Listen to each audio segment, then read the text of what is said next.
Welcome to Luca is a Billionaire, where the only thing I invest in is your answers. You already have the essentials, JDK installed and VS Code ready. First, confirm Java home points to your JDK. This lets VS Code compile and run Java. Then install the Java extension pack and language support for Java to get language features and debugger. Once done, open your project folder in VS Code, check the Explorer shows SRC, and locate the main class. Now create or confirm a launch JSON via run view so you can run the program next.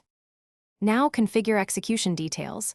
Open the run view and create a Java debug configuration, selecting your main class and JVM arguments if needed.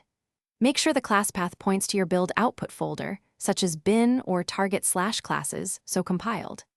Class files load. If you use Maven or Gradle, let the Java extensions detect and import the project.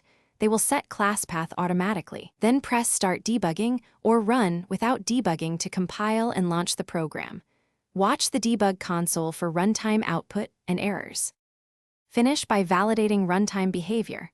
Step through code with the debugger, set breakpoints, and inspect variables in the Variables pane. If runtime or compile issues appear, rebuild using your build tool or use Java.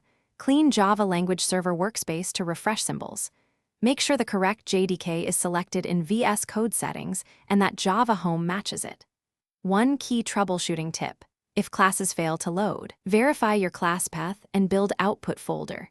Mismatched paths are the most common cause and usually fixed by re-importing the project. Thanks for watching and please subscribe. It's the best investment you'll ever make.